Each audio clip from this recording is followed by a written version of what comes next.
Ferrari has set finishing third in the Constructors' Championship as its minimum target for 2021.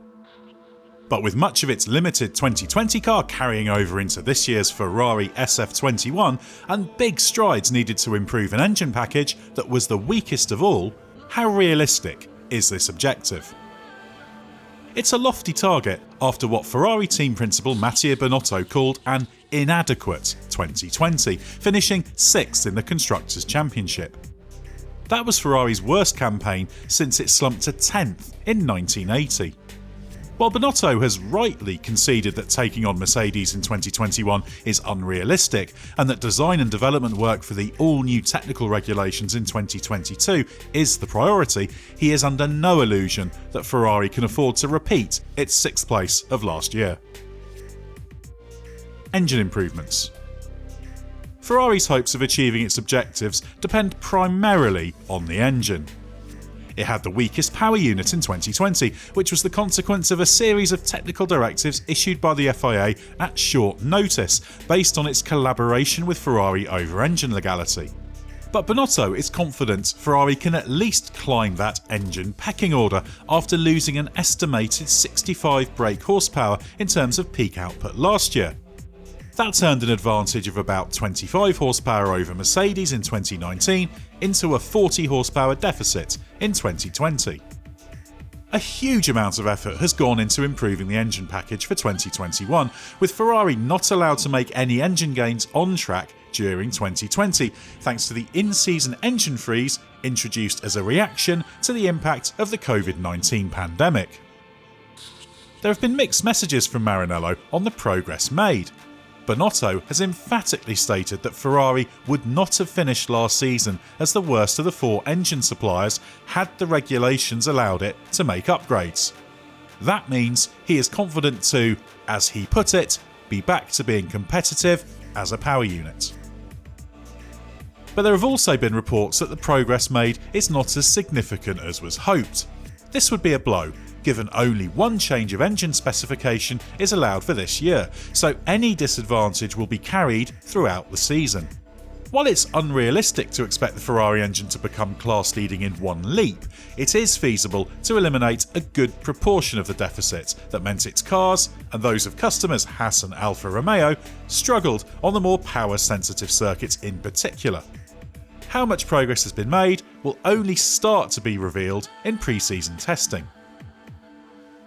Tackling chassis weaknesses.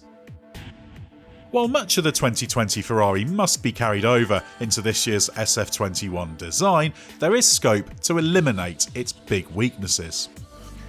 Ferrari has spent its 2 chassis tokens on a new rear end that should increase the potential for aerodynamic development, which remains free in 2021 in that area.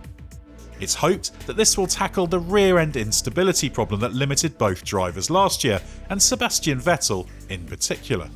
This effect was augmented when running at low downforce circuits, which combined with the engine weakness to produce some dismal performances at circuits like Spa and Monza. While improvements were made over the season, the limitation was never truly eliminated. While Ferrari cannot avoid carrying over some of the limitations of the 2020 concept, which was designed to give significant downforce gains but came at the cost of excess drag given the unexpected loss in engine power, this offers the chance for a significant improvement in car performance. It also hopes that organisational improvements will translate into more pace. Last July, a new performance department was created under the leadership of the appropriately titled Head of Performance Development, Enrico Cardile. There has also been investment in the facilities at Maranello, with a brand new driver-in-loop simulator scheduled to come online in the middle of the year. Binotto has stressed the need to invest in Ferrari's future and the effort made to improve its simulation tools as it battles to close the gap to Mercedes. What does Ferrari need to gain? Last season, Ferrari was 71 points behind third-placed McLaren, but picked up some decent results on the less power-sensitive circuits. Aerodynamic progress was made throughout the year, and the hope is that further gains in terms of downforce and rear stability, reduced drag and greater power should translate into being capable of leading the midfield pack regularly. It will only take a small step in terms of average performance to move Ferrari to the front of that congested midfield pack. Given Ferrari's resources, should it maximise its potential, the gains would be sufficient to take third. And it surely has to. Ferrari cannot afford to wallow in the midfield wilderness for another year, but this is a team that has consistently failed to live up to its potential over the past decade, with its last championship victory coming in 2008, so even this modest success cannot be guaranteed. One upgrade that can be counted on to deliver is replacing the underperforming Vettel, who endured his worst season in Formula 1 in 2020, with new recruit Carlos Sainz. Binotto has stressed the importance of Sainz to its Constructors' Championship goals, after Vettel contributed just 33 points compared to teammate Charles Leclerc's 98 last season. Even though Sainz is on a steep learning curve at Maranello, with only the chance to test a 2018 car at Fiorano this month, before a day and a half of pre-season running in the 2021 car, that will make Ferrari stronger. But the opposition Ferrari faces is also formidable.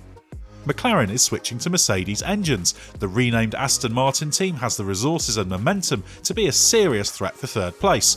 Alpine is on the up with Fernando Alonso, and even AlphaTauri has to be regarded as a credible contender, given that, at its best, it was capable of being the third fastest team at times during 2020. And remember, on-track performance won't necessarily even be Ferrari's number one priority. The 2022 regulation changes are massive, meaning there is still a huge amount of work to do on next year's car, which will lay the competitive foundations for the years that follow.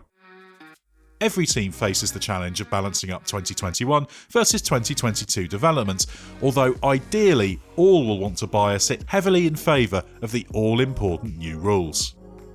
Binotto has said the balance of the ongoing 2021 development and 2022 work will depend a lot on our competitiveness in winter testing and on the start of the season. But he has also said that more resources could be switched to 2021 should things start as badly as they did last year. Therefore, 2021 will not simply be written off. Not only will the engine improvements be directly transferable to the year that follows, but progress, or the lack thereof, in other areas of the car will reflect the effectiveness of the reshaped team. That could also be seen as a test of Binotto's effectiveness as team principal, especially at a time when there are question marks over the impact of Ferrari CEO Louis Camilleri's unexpected retirement. After all, Camilleri was a supporter of long-term stability, so despite Binotto insisting that the remaining Ferrari top brass have the same perspective, he has lost a close ally. As Binotto admitted, "My time is not infinite," and therefore both he and the team need to provide on-track evidence of progress in 2021. Another inadequate season will not be tolerated by Ferrari as a whole or by Binotto himself, and will have long-term consequences for F1's most famous team. If you enjoyed this video, don't forget to hit like and let us know what you think of Ferrari's prospects in the comments below. And if you haven't already, do subscribe to the channel so you don't miss a thing from the race.